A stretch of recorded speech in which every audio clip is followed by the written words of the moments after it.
What a show we have. Yes. On the heels of the breaking news, Drake Maye will be starting at quarterback for the Patriots. Week 6 at home against the Houston Texans. First reported by Ian Rappaport, confirmed by Mike Reese, Karen Garigian, everyone that covers the team pretty much. Doug Kiter, the Boston Herald as well. Yep. Trav, this is huge breaking news for Drake Maye to get started this early in the season. Yep. The concerns that come from you and I is the structure he'll be stepping into. I don't want to speak too much on your behalf, but do you think right now is the right time to be playing Drake Maye? You deserve to speak for me, George, because you and I argued all off season about when this guy should start. And you know I wanted him sooner than later. And now we're finally here, and I have to admit, you were right, because I started to see things your way after I watched this damn team play in this putrid offense. Yeah. The play calling, putrid. The offensive line, putrid. The lack of weapons, right?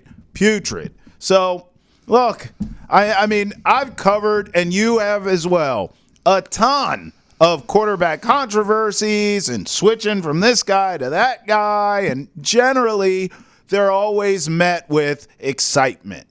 And I think it's tabled. It's like kind of tempered excitement for everyone of, yeah, sure, the Drake Maye era is starting. It's good for the young man. Go ahead and turn that page and get him in the game. But I have never seen a quarterback change met with more than this, because everybody knows the inevitable. You can't block for him. You got nowhere to go with the ball for him in terms of throwing, in terms of targets. Your best bet, which you should have did against the Dolphins, but your best bet is to run those two horses behind them. Yep. Ramondre and Antonio Gibson. Run them both a lot. And you can be creative with Antonio Gibson. You can be creative with your play calling, with Drake Maye's skill set. We'll see if that happens with Alex Van Pelt. I'm talking to you, but, let's see. Let's let it play out, and we'll get into the game script in terms of against the Texans. But look, George, everybody just kind of feels the same way. Man, we just hope this kid doesn't get slaughtered out there. By the way, Texans, a real defense, not a good coach, a great defensive-minded head coach who's going to scheme. You don't think he's going to throw everything, including the kitchen sink, at the kid? Of course he is. And then right when Drake Maye's used to the pressure and these guys are coming to me in the blitz and these guys can't block for me, then he's going to confuse them and drop people back and give them this is hell on earth for a first start. Yeah. And then, oh, by the way, on the offensive side, you're going against one of the best young quarterbacks in the game in C.J. Stroud, and he has weapons galore. Yep. So if you get down big in this game, you're leaning on Drake Maye to throw you back into a game, because at that point the run game is negated. You get down, if you get 21 skunked like Madden, you got to throw the damn ball.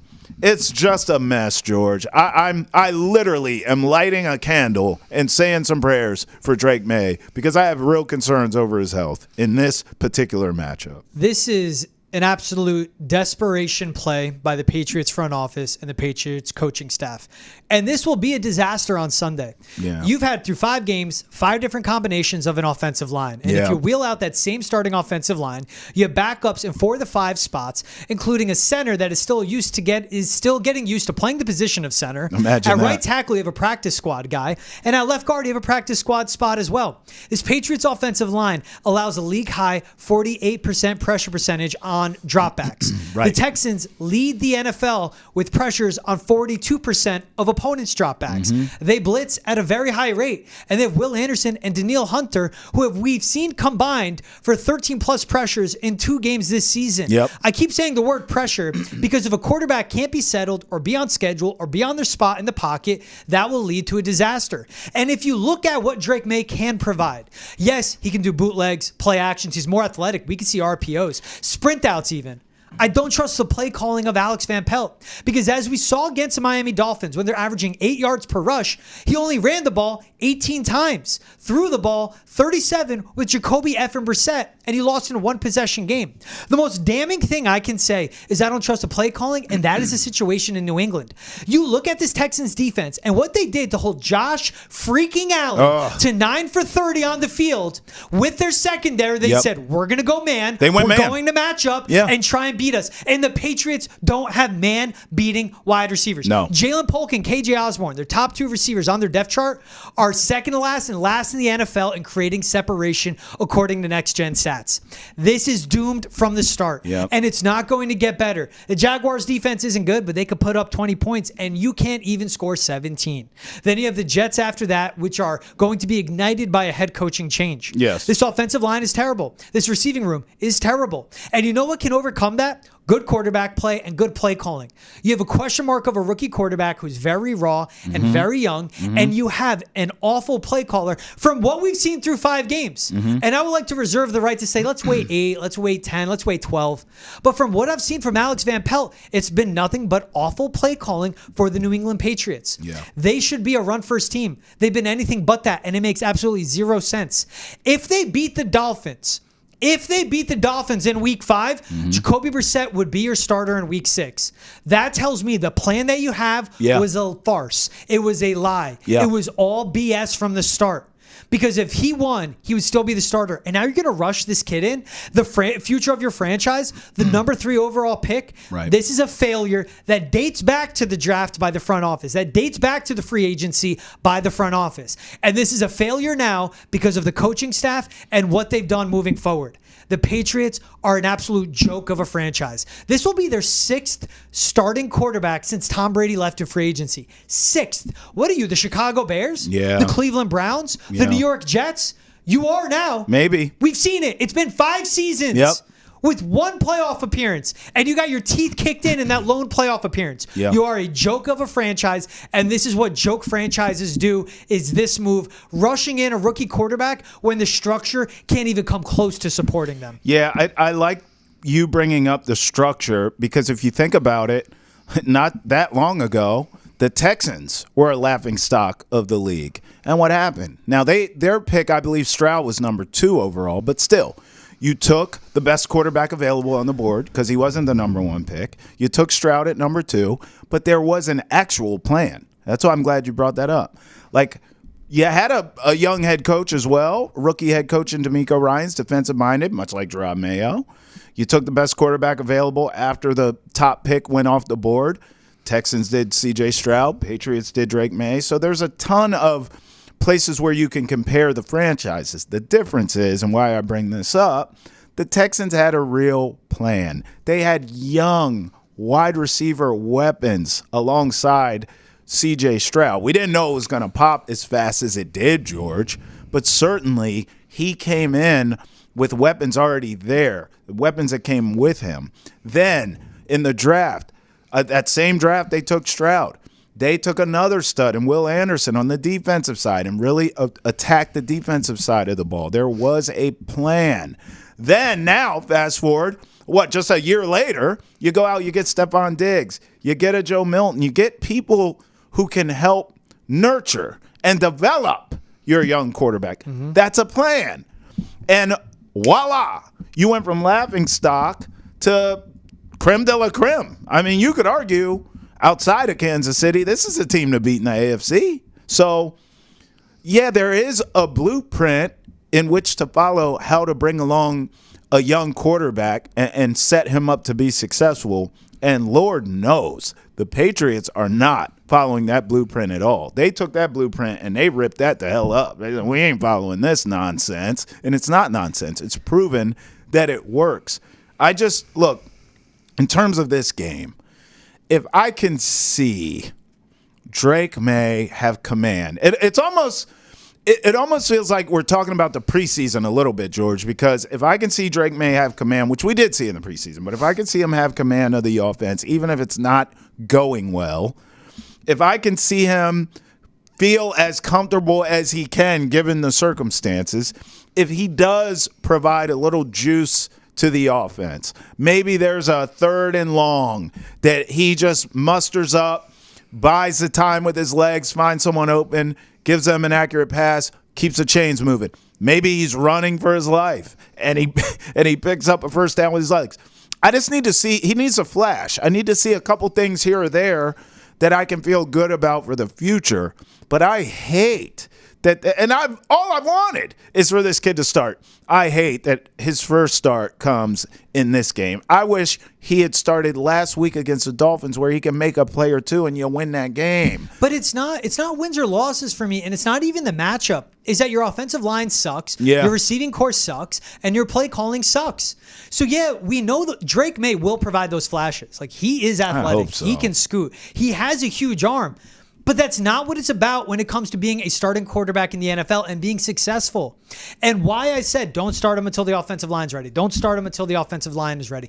Do not start him until the structure is ready. Because all the progress they made from the day they drafted him in April to now, or when he'll be starting this game in October, will be undone. He will digress back to UNC Drake Maye, who is very raw, who was known to be a project, and a guy that a lot of experts, a lot smarter than me, said, sit him for a year. Get him the game action. I'm not saying don't play him. Sure. But play him when everything is right. And he is such an unknown. And the worst thing you can do, we literally saw the Carolina Panthers do it. They rushed Bryce Young into that starting spot with an awful offensive line and one good receiver, and with a bad offensive situation might overall. be ruined. And he came back into year 2, literally shook and a shell of himself. Might be We've ruined. seen it time and time again. You think of the top 3 picks that have started off the bat. That's Bryce Young. CJ Stroud's the anomaly. Yep. Trevor Lawrence, we don't know what he is, still an open book. Zach Wilson, a bust, had to play right away. Tua, we'll see. Justin Herbert's a one-out give. He had 44 starts under his belt. You look at Baker Mayfield with the Browns, eventually got him to winning playoff games. That situation was horrible. Sam Darnold in 2018, same thing, awful situation, and it took him years to get back to being a good starting quarterback. My worry is not wins or losses.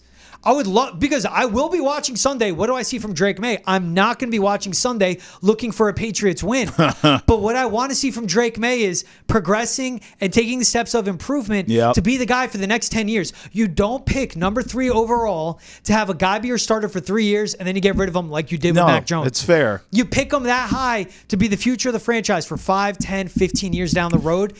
And you just said, look, we're going to watch an offense that literally showed you the blueprint. How do you build up a rookie quarterback? Quickly. Have the right play caller, Bobby Slowick. Yes. Have an elite receiver, Nico Collins. Yep. Invest in the receiving room by getting Tank Dell. Double down by signing Stephon Diggs. Yep. Give him a good offensive line. Give him a tight end. Give him a run game.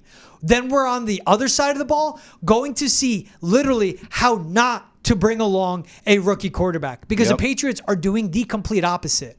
On Sunday, they were averaging 8 yards per rush, and Alex Van Pelt looked at that and said, you know what? I'm going to throw the ball 37 times. I'm only going to call play action 4 of those plays. And the most damning thing I can say about a team with the worst wide receiving room, the worst offensive line room in the league is I don't trust their play calling above all. And that is the situation on why I hate Drake Maye starting this week, next week, and the week after until I'm proven otherwise. That's fair. I would push back in this sense. We have to redefine success for Drake Maye. Like, I appreciate... But Trav, a number 3 overall pick, success is, are you a second contract guy? Are you winning playoff games? And this shoots that plan in the foot. Yes. That's success to me. And I would agree. I get what you're saying on Sunday. I would agree. But maybe we see success on Sunday in those glimpses. But when he keeps on getting hit and not being comfortable in the pocket and gets fast feet, then the success will disappear. Well, this is why I say redefine it, because I appreciate you bringing up the draft of quarterbacks past in recent memory, but you can just look at this draft class, bro. Like, Bo Nix was set up for success from day one. Caleb, Jaden Daniels, they're all playing well because they were all it wasn't enough to just draft them. They were invested in. Yep. They were Structured. poured into. Yes. And so when I say redefine success, I can't even I can't even really judge Drake Maye against his contemporaries, against his peers, because those teams poured into protecting those quarterbacks, giving those quarterbacks options to go to in terms of weapons on the outside, strong running games that they commit to run in terms of running the football. Yeah.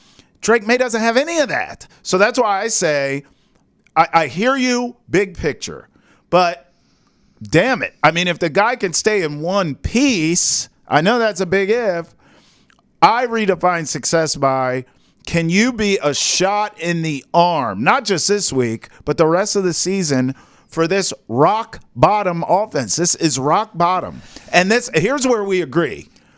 This was a panic move. That's why I can't even do my victory lap, bro. Like, I'm so glad to finally see Drake Maye, but it's like, damn, you're setting him up to fail. So when I say redefine success, is he able to overcome? Not to compare him to Tom, not to compare him to Patrick Mahomes, but these are great quarterbacks in this league who are able to overcome. You don't even necessarily have to be great. Dallas right now, Dak Prescott's overcoming. He doesn't have a run game. He's overcoming it. There are certain players in this league, if you are good enough / great, you can overcome. You can't expect that from Drake Maye from day one. However, if he can show you signs of that, if he can show you, as we said, flash, right? If he can pop here or there, make some plays, then the light bulb in somebody's head in that building, it should have happened this offseason. Lord knows you were screaming it from the rooftops. But, man, wouldn't it be a concept if this kid actually had time and we invested in the offensive line? Man, what would he look like with a real number one wide receiver? But I do want to see some of those traits from him. You're not going to get it consistently because he doesn't have the ingredients to make that in the kitchen. But I do want to see him do some things. I do want to see him make $1 out of 15 cents. I do want to see him make a play. I do want to see him keep the chains moving. He's got to do this all on his own. That's the issue. I know. That's why I said it's redefining success. It's not fair to him, but you certainly can't hold him to the standard. You can't compare him to what Jaden Daniels got going on. You can't compare him to what Caleb has going on. You can't. You can't, because also let's look at Caleb Williams, who stepped into the best situation for a number one overall pick of all time. Right. Both his tackles eventually settled down, and Braxton Jones and Darnell Wright figured it out. Yep. He has 3 really good receivers. He's a good running back in DeAndre Swift, 2 good tight ends. And Shane Waldron adapted. We saw him throwing 52 times in one game to now either 50-50 or majority run play calls happening with Shane Waldron. They're balanced. And that was with the team that wasn't running the ball well. That's right. This Patriots team, Gerard Mayo said it. We're going to run it. Everyone knows we're going to do it. We'll keep doing it until you stop us. No one was stopping the Patriots on Sunday except for Alex Van Pelt. Right. Look at Jaden Daniels. Great run game with Brian Robinson Jr. in the backfield. That's what I'm saying. Invested in the offensive line. Terry McLaurin, the wide receiver, won. 30% of his pass calls are either play action. Well, 30% are play action calls versus non. And then also 10% of screens versus non. You know what that is? That's gimme plays. That's getting a mobile athletic quarterback like Jaden Daniels out in space. And that helps a bad offensive line. Alex Van Pelt doesn't do any of that. This is supposed to be the San Francisco 49ers offense. This is the West Coast offense, but it's static. And it's not just pre-snap motions, it's motions at the snap. Ball is snapped. Where are receivers moving? What are the pick plays? What are your offensive linemen doing? It's not even happening to that level. And we've seen no adaptation. Trav, Seahawks game. Right before half, Patriots get the ball deep in their own territory. JaMychal Hasty run, incomplete. You punt it, Seattle gets 3 points. Right before half against the Dolphins, same thing. You keep throwing the ball, get the Dolphins the ball back. They suck. They give it to you back, and then you throw it 3 more times, you get no points. Even for a team that, after Ramondre Stevenson had his rushing touchdown against the Dolphins, they passed the ball 13 of the next 17 plays. You have the lead. What do you do with the lead? And it sounds like I'm being so dramatic, but it's the small things where we want to evaluate Drake Maye on the small things: footwork, delivery, right? How he's making his progressions, what his throwing motion looks like. I do not care. I'm going to be petty, and I'm going to evaluate Alex Van Pelt on the little things. Because the little things add up, and that is the success or failure of quarterbacks in the NFL. And this Patriots front office, ownership, and coaching staff has failed the Patriots roster so far. Listen, It's interesting because you and I want to see the same things in terms of play calling because of Drake Maye's skill set. You mentioned the boots and getting them out and RPOs and all can do that. it all? I think we are going to see Drake Maye's legs, but unfortunately for us and for him, Running for his it's life. going to be running for his life. It's not going to be design play calls, like creative play calls. And It's that's what going we're to saying be you can do, literally like, running for his life. leave the pocket early before a play develops. Yeah. Have quick feet in a bad way, like be seeing ghosts where That's right. You're imagining pressure that's not there. Like that is the worst thing. Don't abuse the fact that he has his legs. You still want him to be a drop back passer, make reads and then go. That's right. And use that as a weapon. You're almost going to stun his growth as a passer because he's going to be running for his life all the time. By the way, everything goes back to gambling for me, as you know. George, I think in these early Drake Maye games, while we're still trying to figure it all out, right? We're throwing stuff against the wall to see what sticks. Whatever Drake Maye's rushing prop is for the next, call it 2 to 3 weeks, take the bleeping over. I'm not saying there's not going to be sacks, and you might be sweating some of these calls, but I feel like, he's going to escape sacks. He's going to get positive yards. Yeah. I'm not saying he's Lamar Jackson, but he is able to get the hell up out of there and keep the chains moving in the right direction. I would be willing to bet, literally, on Drake Maye's rushing props more than I would anything passing wise. If I see a number below 20, I'm taking the over. Yeah. He can get 20 on one run. Right. He can finish at 50 on 3 scrambles. Absolutely. He has those type of wheels, and we'll see. Yes. All right, talking about a team that cannot figure out their quarterback situation. Yep. To a team in the same division with an awful quarterback situation. Robert Saleh, head coach of the Jets, fired after a few seasons with the team. 2-3 start this season. Yeah. Fired by Woody Johnson on Tuesday. Everyone knows, but Nathaniel Hackett remained on the staff. This was a great defense as always. It's been that way since Saleh stepped in to the head coaching role in 2021. Yep. He took the worst scoring defense in the NFL, had him ranking 4th, 12th, and then 7th upon the season of him being fired. Like that's what he's been working with so far. Yep. But a 20-36 record. He had Zach Wilson, lost Aaron Rodgers to an Achilles, and again off to a 2-3 start. But this has, and you said, I texted you, you go, what do you say? Aaron Rodgers has Robert Saleh's blood on his hands. Yeah, because we saw this playing out. We talked about it here on Foxboro Rush. There were passive-aggressive shots from both in the media at each other. And then we remember the famous non-hug, right? Remember? Aaron's trying to embrace Saleh. That was nothing. Saleh's trying to embrace him, and Rodgers was like, what are you doing? There was just always something going on with those two. There was some friction there, clearly. And I feel as though Aaron Rodgers, with his MO and everything we've seen from him over the years and his pattern of behavior, I don't think he marched into anyone's office and demanded this firing. What I think probably happened is things were festering. It was getting louder. And Aaron, I would be willing to bet, was pulled into some sort of private meeting and asked his opinion. And instead of giving not a ringing endorsement, but just say, hey, let's just stay the course here. We'll figure it out. I don't believe he said fire him, but I damn sure don't believe he said keep him. And I think it was passive-aggressive Aaron, condescending Aaron, smartest guy in the room Aaron, talking in circles, using big words and philosophies and nonsense. And translation, you're a scumbag. And Saleh got he got jobbed here. I think he got a raw deal. I'm not saying he's some great coach, but I tell you one damn thing, the defense was always on point. The fact that this team won what they did last year, what were they, 7-10? With Zach Wilson? Yep. I thought he did a damn good coaching job last year, to be honest with you. So given what happened with Rodgers, I think Rodgers has so much power with the Jets, and it's all on him now. I know that. Hey, George, you can run this guy off all you want.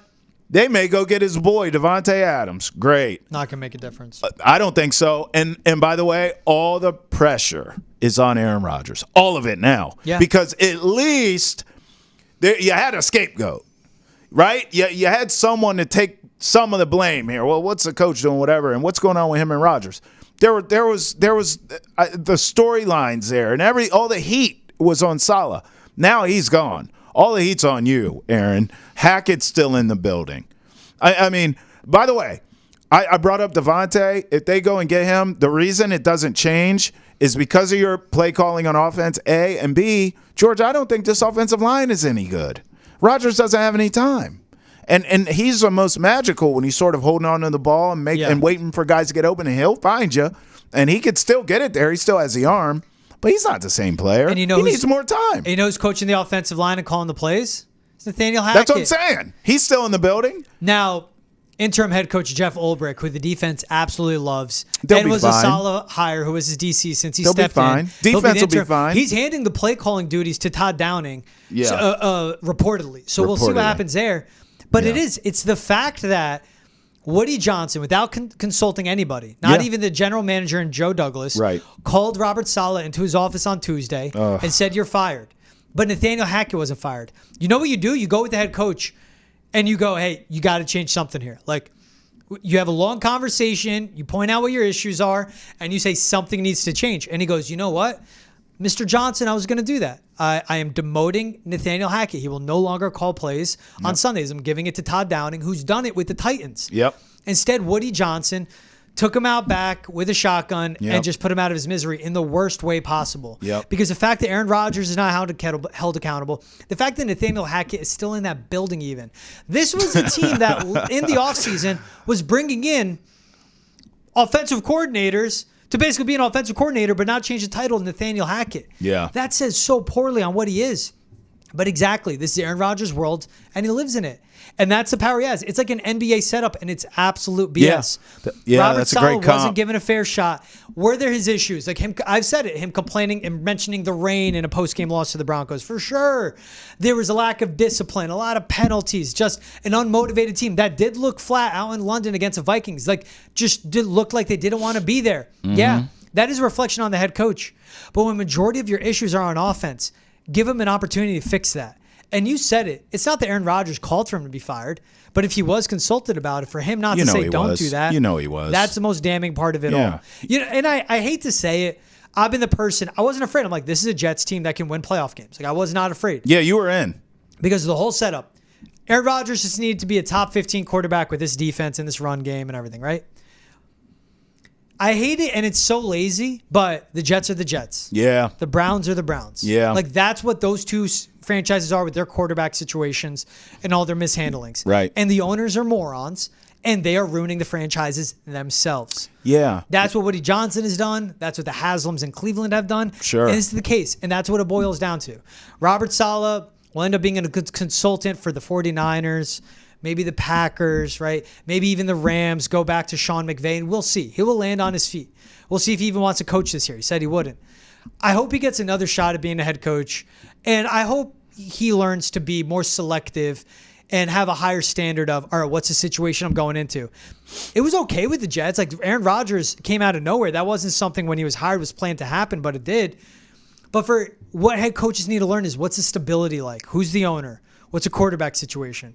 I'm defensive minded. Okay, what are you trusting me with? And Robert Saleh learned it a really hard way. Rodgers didn't help him.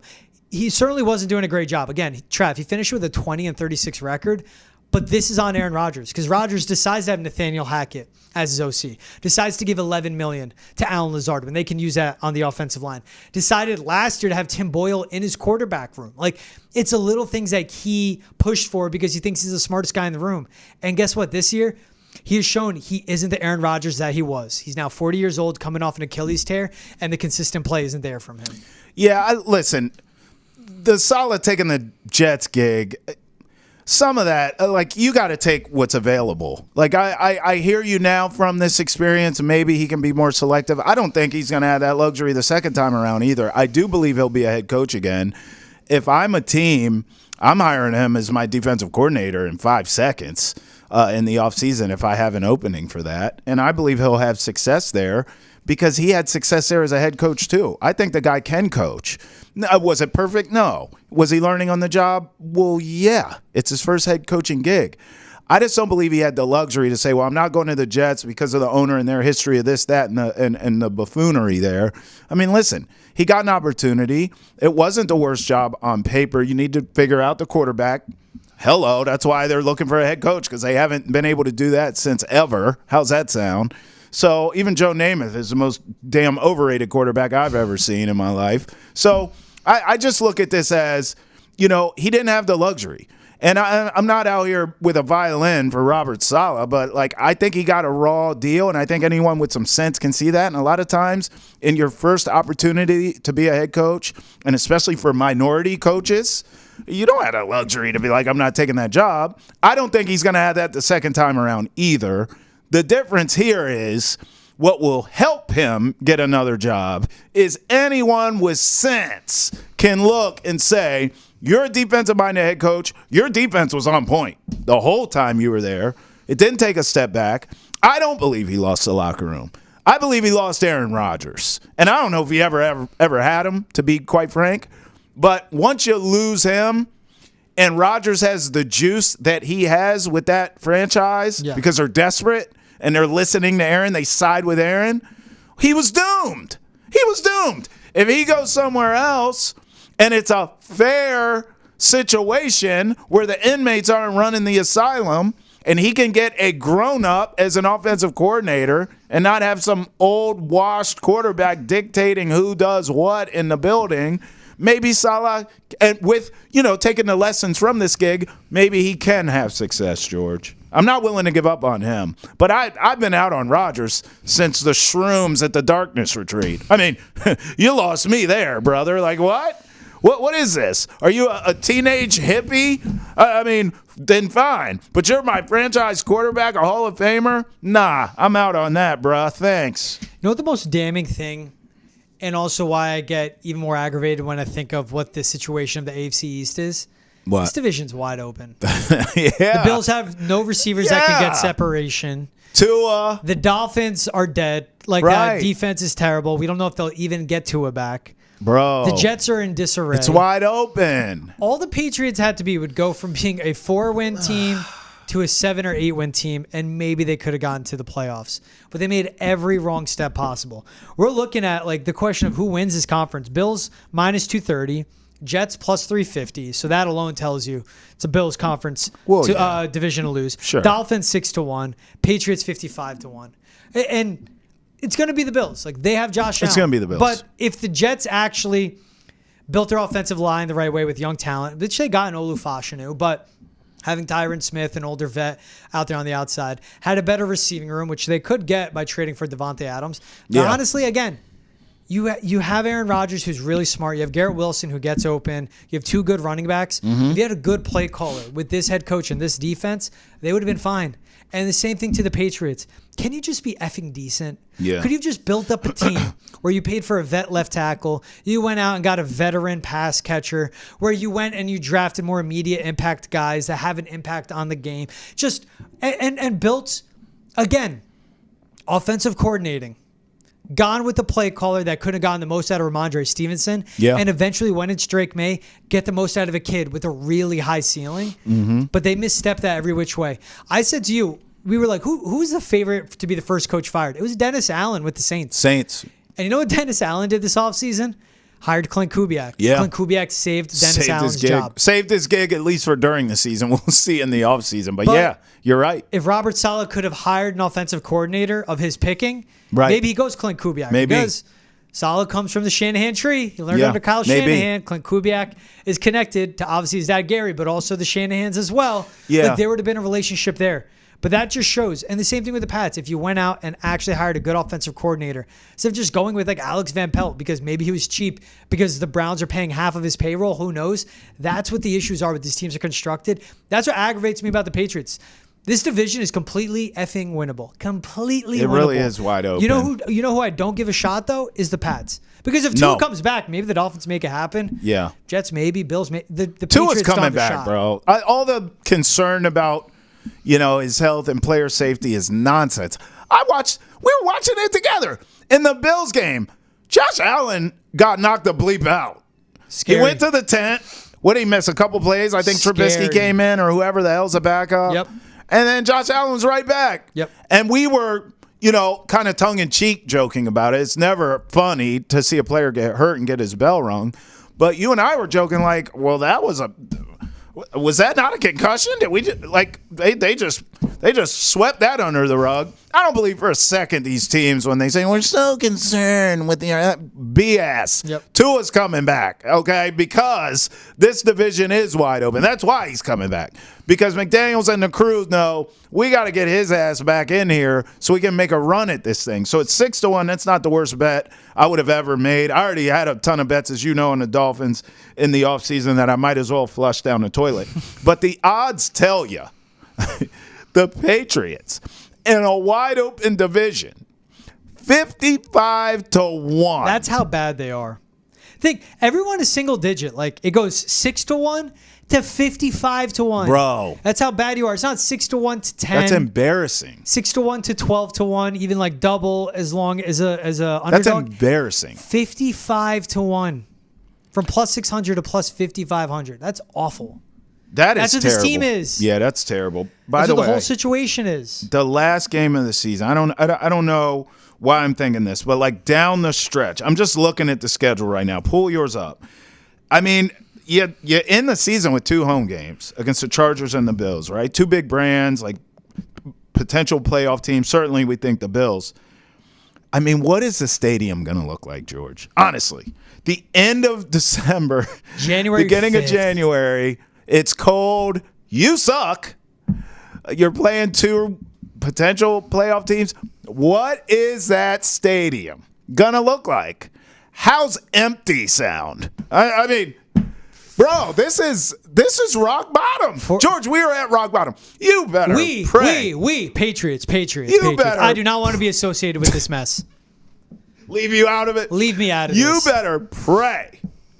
You, Pats Nation, better pray that Drake Maye is a savior. Because I'm telling you right now, if he goes out there and we all think he's just going to get beat the hell up for the rest, you might not even have Drake Maye by then. With the way this offensive line looks, George, you may be on Joe Milton by then. And then what's your stadium look like? I mean, honestly, I'm not even trying to be funny. You don't win a game the rest of the way, and you get to the end of December, beginning of January, and you got Joe Milton like and a 1 or 2 bunch wins. of problems out there. Maybe 3. Bro, ain't nobody going to them games. And then Robert Kraft has a much bigger problem. He was sitting in that owner's suite Yeah, at he home was. against the Dolphins. A lot of boo birds in that stadium, too, wasn't A it? stadium that was like 25% empty too. And that was a close game, winnable game. Watching an offense with all these 3 and outs. Boy. Barely put together any yardage in the fourth quarter. Just threw up all over themselves. But he didn't think to himself, Gerard. You know, Gerard Mayo calls him like Thundercat or whatever. Oh, yeah. So corny. He didn't think to That's himself, right. Gerard, why don't we run the ball more? Yeah. Instead, he goes, Gerard, play the kid. Yeah, he does. Play the quarterback. Yep. Like, what are you doing here? Yep. What I'm picturing is like, it's Aegon Targaryen when he goes to Jon Snow. Jon, kill the boy and let the man live. Robert Kraft just going up to Gerard Mayo. Gerard, Shout outs to the throners out there. bench the man. Let the kid play. And it's not going to be any Is that better. your craft? No, that was Aegon All Targaryen, right. both voices. It had a little craft in there. No, that was Well, you Aegon. gave me Jerry Jones the other day. I just didn't know where you were going. I don't want to go there. Do not want to. But All right. this just is saying. bad, Trev. Like, and, It's rock bottom, George. and I What do you was mean quick- it's bad? And what I said to you, and I was quick, like, no, you. And when I say I'll you, take it. I'm not talking to you, Travis. Yeah, I'll take it. I'm not talking to the awesome people that listen to this podcast. Yeah. I'm not talking to Patriots fans. Yeah. I feel with them. I feel with you guys. Mm-hmm. Why I get so adamant and emotional, and you could say dramatic, I don't care, is because it sucks. Football's a hard sport. Yes. You play once a week. You practice 5 days out of the week, and you're hitting. Yeah. And then you go out and put your body through the ringer every Sunday, Monday, or Thursday. Yeah. And only have 17 chances to get a win. It is hard. And if you're fans, the same thing. It is hard. You don't have a game Tuesday, then Thursday you could turn around and get that bad taste of an L out of your mouth. Sure. It is difficult. Yeah. And this is where it comes to of like, this is where Robert Kraft is going to lose fans because they're going to go, why am I going to support bad ownership? That's why I brought Why that am I going to up. support bad decision making? Yeah. And that's when the empty stadiums will come. Yeah. But the repercussions can be longer. Just remember, this is 5 years of awful football. 1 playoff appearance since they've won. Since Tom Brady left. Right. 2020 missed the playoffs. 2021 got your teeth kicked in by the Bills in Buffalo. 2022 missed it. 2023 missed it. 2024 you're going to win 3 games. It is bad. And the fact that the Patriots can't even win their division, which is wide open, is very bad. It would be different if this team was up against the salary cap or something, and it was a sort of weird transition of, okay, we got this young rookie quarterback. We're getting out of this era. We're up against the cap. We got to transition to him and a new coach. That wasn't the case. I mean, you and I talked on this show about how the offseason felt incomplete. Yep. Yes, of course you're happy to draft Drake Maye, and of course it was the right move at number 3 overall to take him. Nobody has any issues with that. We didn't hate the wide receivers they took late in the draft.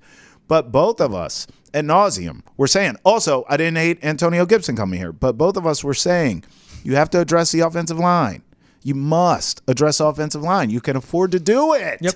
What are you doing? You must get a bona fide number 1 wide receiver in this building. You have the money to do it. They tried with Ayuk. That turned out to just be smoke screens. Tried with Calvin Ridley. He never tried with Ridley. He never wanted to leave San Francisco anyway, and Ridley just wasn't coming here. So, I mean, they tried, but it was incomplete. There is no excuse for why you didn't address the offensive line. That could have been done. Yep. You're going to have to overpay now. And, oh, by the way, for the optimistic people who would say, hey, it's still the same thing this offseason. You still have all the money in the world. Go out and get an offensive line and get a this and get a that. Now, after this product in particular that you put out this season, you are going to have to overpay now. This is nowhere near somewhere that a highly touted free agent will want to come play unless you grossly overpay them, which is the reality of what the Patriots will have to do. And that's why I want them, and I keep pushing it, but that's why I want them to trade for like T. Higgins now. Yeah, no because kidding. if that team starts, and the Bengals, it's going to be tough sledding. It still could be a rental, though, George. But that's the problem. But you trade for him, and you get him in the building, and you don't let him hit free agency, and you pay him right away. Man. Trade for him now. He's got to agree to that, and bro. pay him right away. T. Higgins doesn't have to agree to the trade. No, I'm saying But if you let him the hit free re-sign. agency and go look at other buildings, I mean, keep in mind, he's coming from the Bengals. To re-sign. Who are cheap as hell, have some of the worst facilities, and there's bad ownership. Right. But if you at least trade for him and he's in your building and you don't let him hit free agency, you go, when you bring him in, let's go to this office real quick. Here's a guaranted money. Sign. He ain't signing it. Hey, you would have to do it like the NBA, George. You got to sign Antra. He's got to sign that deal in Cincy, and then you trade for his arse. You pull the fast one on him. They're going to have to grossly overpay, and that's because the offensive situation's terrible. That's right. The culture is terrible. There's no winning. You can't rely on your history anymore. No. And they don't have that marquee blue chip player. They hope Drake Maye can be. Yes. But because of what the setup is, I don't think he will get to that point. Because this is serious. Like, I am 100% serious. I'm not trying to, just get this and get a take out and be a hot take. I'm legitimately concerned for Drake Maye's future in New England. Me too. Because the situation is rookie season's bad, and I don't trust the decision makers that are leading this team to make it better in year 2 or year 3, especially with everything up against them. I agree. They needed a left tackle. They signed a right tackle. They needed a left tackle. They drafted a right tackle. Let's start there, and it ends there. And that is just a small piece on what the issues they've done. I agree. I'll take it a step further. They have already stuck with a regime too long and ruined a young quarterback in Mac Jones. We saw that happen. Not to let Mac Jones off the hook, but, for the most part, the structure that we're talking about was not there for him to be successful. They've already done that. Yeah. I have been telling you, I know no one's buying it right now, but this is the NFL, man. I am telling you, before they allow that to happen again, Mayo, Van Pelt, Elliott Wolf, these guys will be gone. And it'll be a whole nother regime to come in, pick up the pieces, and build around Drake Maye. That's not good for Drake Maye's development either. And I don't trust the ownership to make that decision. Because they predetermined who their head coach would be without knowing what the other candidates would be, without doing an actual head coaching search. Mike Vrabel was right there. Mike Vrabel, Bobby Slowick, if you want to overpay, Ben Johnson, Dave Canales. I can name them. Yep. Hey, Mike Vrabel's still there. He's still there. Fire him. This is bad, and we need to see improvement. Yep. Here's the one thing. Hey, Trav, I forgot to mention this. Red jerseys. Yeah. AFC throwbacks, AFL throwbacks on Sunday. Woo! Whoop-de-doo! Guys, we're wearing the red jerseys. That's the highlight. That's a highlight package of the game right there. Drake Maye makes a start. Hey, check out these jerseys. Thank you and good night. Be less worried about getting into the Hall of Fame, Robert Kraft. Be more worried about setting up your rookie quarterback for success. Preach. It is bad at one Patriot place. We'll see how they do Sunday. I'm George Balekji. He's Travis Thomas. This was Foxboro Rush. We'll have one more episode later this week for you guys to drop. Chance Johnson, my guy from Houston, will join us to talk Houston Texans. Can't wait to hear about that defense from him. Oh. We'll chop it up with Chance. That'll be a new episode dropping on Friday. Till then, make sure to go to Nesson's YouTube, wherever you get your podcasts, Amazon, Spotify, and Apple as well. Download, subscribe, rate, review, wherever you get your podcasts. We'll see you guys then. Have a good one.